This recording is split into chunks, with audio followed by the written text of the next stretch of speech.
दोस्तों, मेरा नाम राकेश रमन है। मैं एक जर्नलिस्ट और सोशल एक्टिविस्ट हूँ। आप मेरे बारे में जानने के लिए इस वीडियो के नीचे जो लिंक्स दिए गए हैं उनको देख सकते हो। आज मैं आपके बारे में एक जो पार्लियामेंट जो सेशन चल रहा है इस वक्त इंडिया की पार्लियामेंट में, उसके बारे में कुछ डिस्कस करना चाहता हूँ। वैसे तो ये पार्लियामेंट का कोई रेलेवेंस रह नहीं गया है, लेकिन आज एक यूपी के लीडर हैं, उसका नाम है अखिलेश यादव, समाजवादी पार्टी के वो प्रेसिडेंट हैं। उन्होंने आज एक बहुत अच्छी बात लोकसभा जो सेशन चल रहा है उसमें पार्लियामेंट में बहुत अच्छी बात कही अबाउट ईवीएम्स के बारे में। उन्होंने कहा कि मुझे अगर यूपी से 80 की 80 सीट्स जो है लोकसभा की वो भी मैं अगर जीत जाऊंगा, फिर भी मैं ईवीएम के ऊपर भरोसा नहीं कर सकता हूं। तो उन्होंने ये बहुत अच्छी बात कही है।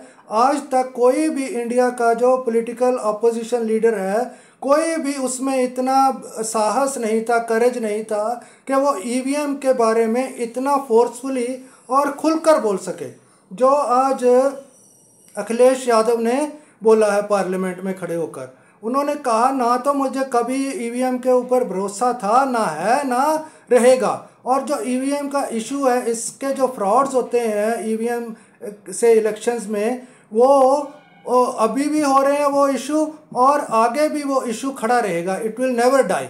तो उसने ये कहा है, और उसने साथ में ये भी कहा है कि मैं जो है, चाहे मेरे को सारी की सारी सीटें भी जीत कर आ जाऊँ मैं, तब भी मैं ईवीएम के ऊपर भरोसा नहीं कर सकता, और वो और उनकी पार्टी हमेशा ईवीएम के खिलाफ लड़ती रहेगी। उन्होंने कहा कि हमने यही सोचा था कि ईवीएम से जीत कर आएंगे तभी ईवीएम को हटाएंगे।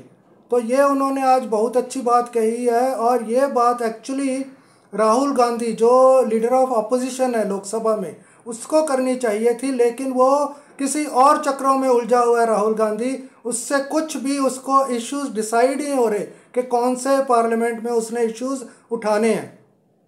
वो हिंदू, मुस्लिम, सिख, ईसाई की बात करता जा रहा है वहाँ पर पार्लियामेंट में खड़ा होकर। जैसे बीजेपी पार्लियामेंट के बाहर ये हिंदू मुस्लिम की बातें करती है, उसने पार्लियामेंट के अंदर जाकर राहुल गांधी ने शुरू कर दी है, और he is totally clueless about Indian issues. तो उसको कुछ समझ नहीं आ रही, जितनी देर तक ईवीएम नहीं हटेगी तब तक ये कोई भी इलेक्शन जो है बीजेपी और मोदी अपनी विल के साथ जहां उन्होंने जीतना है, ये सिलेक्टिव मैनिपुलेशन होती है। अब बहुत से लोग आर्ग्यू कर रहे हैं कि वो तो उनकी सीटें 240 रह गई हैं, कम हो गई हैं। ये सारा मैनिपुलेशन का पार्ट है।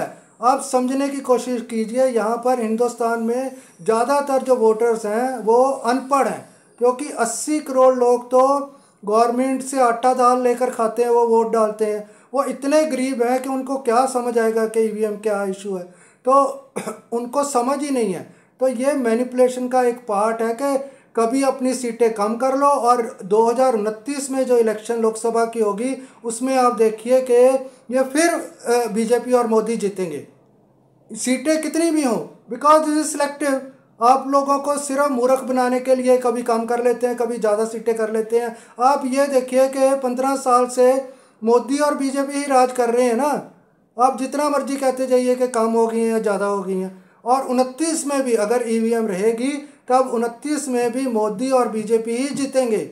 ये आप लिखवा कर ले लीजिए। और ये कहा जाता है कि अगर इलेक्शन बैलेट पेपर से हो तो ना मोदी जीत सकता है, ना ही बीजेपी जीत सकती है। ये अभी जो एलन मस्क है, जो ट्विटर का ओनर है, सीईओ है ट्विटर का, उसने भी बहुत ये without any ambiguity he also said, उसने भी ये कहा है कि ये ईवीएम से बहुत धोखाधड़ी हो सकती है, और इसको इमीडिएटली हर एक इलेक्शन में, हर एक कंट्री के इलेक्शंस में से ईवीएम को हटा देना चाहिए, ये एलन मस्क ने कहा है। उसके बाद थोड़ा सा जो इंडियन पॉलिटिशियंस हैं उनको ज़्यादा विश्वास बढ़ा है कि ये ईवीएम से इलेक्शन जो है हमारा जीतना बहुत ही मुश्किल है।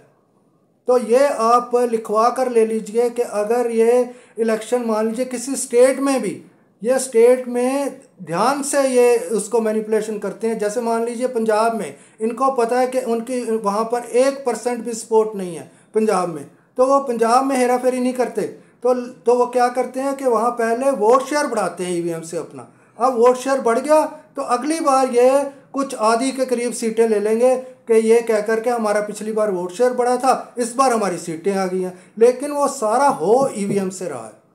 तो मैं ईवीएम के बारे में बहुत ज़्यादा लिखता हूँ और मैंने एक डेडिकेटेड माइक्रोसाइट बनाई है ईवीएम के ऊपर। उसमें सारे इश्यूज़ हैं, उसमें टेक्नोलॉजी के भी इशू हैं, लीगल भी इश्यूज़ हैं और ये पॉलिटिकल इश्यूज़ हैं वो भी हैं।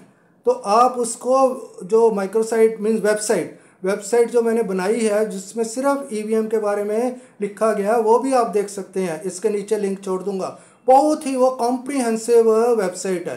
तो ये आज जो अखिलेश यादव हैं उन्होंने बहुत अच्छी बात, वैसे मैं किसी पॉलिटिशियन की प्रेज़ नहीं करता क्योंकि ये सारे बेईमान हैं हर एक पार्टी में, तो लेकिन उसने आज एक बहुत अच्छी फोर्सफुली उसने बहुत आर्टिकुलेट करके उसने बहुत ही अच्छा ये वहाँ पर पार्लियामेंट में बोला। वैसे पार्लियामेंट में बोलने का कोई बहुत ज़्यादा फ़र्क नहीं पड़ता, आप पीछे देख लीजिए ना तो कोई वहाँ लॉ बनता है ना कुछ डिस्कशन का उसका फ़ायदा होता है, सिर्फ थोड़ी सी अवेयरनेस हो जाती है if the issue is relevant.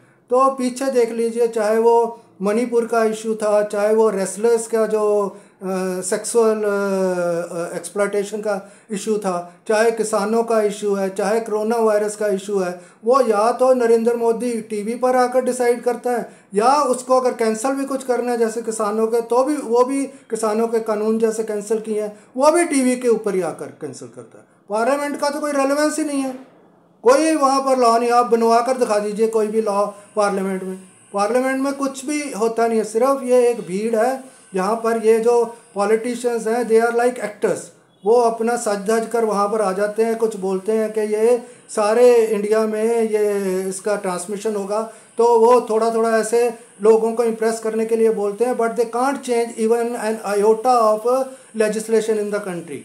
तो उसमें बिल्कुल भी ये चेंज नहीं ला सकते, ये सारे बेईमान हैं। लेकिन ईवीएम का इशू जितनी देर तक रहेगा किसी भी अपोजिशन पार्टी का जीतना बहुत मुश्किल है। तो जैसे ये अभी आप देख लीजिए 24 साल के बाद 24 साल बीजेपी नहीं जीती, लेकिन अब उड़ीसा में जीत गई है।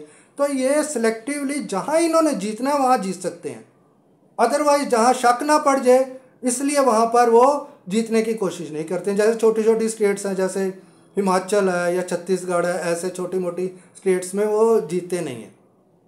तो जहाँ बहुत बड़ी स्टेट है जैसे यूपी है या महाराष्ट्र है, वहाँ पर इन्हीं की सरकार रहती है। तो ये आप ईवीएम का इशू बहुत इम्पॉर्टेंट है और ये अखिलेश यादव ने जो उठाया ये बहुत अच्छा किया। इसको रिपीटेडली जब पार्लियामेंट का सेशन ख़त्म भी हो जाए तब भी इसको रेगुलरली उठाते रहना पड़ेगा ताकि ये अगली इलेक्शन तक हट जाए। ईवीएम बैलेट पेपर के ऊपर इलेक्शन हो 2029 वाला। इलेक्शन कमीशन जो है वो बिल्कुल जैसे मोदी रजीम का स्लेव होता है वैसे काम करता है। जो सुप्रीम कोर्ट के जजेस हैं उनको बिल्कुल नॉलेज नहीं है, दे आर क्लूलेस। वो जो जितनी भी पिटिशंस आती हैं वो आंखें बंद करके उसको डिसमिस कर देते हैं। तो वहाँ से सुप्रीम कोर्ट और इलेक्शन कमीशन से कोई उम्मीद ना रखिए। ये सिर्फ आपको सड़कों के ऊपर जो है प्रदर्शन ईवीएम के खिलाफ करते रहना पड़ेगा जब तक ये ईवीएम हट ना जाए। तो आज के वीडियो में मैंने ये इतना ही कहना था। इससे रिलेटेड जो लिंक्स हैं वो इसके नीचे छोड़ दूंगा और please subscribe to this channel. Thanks for watching.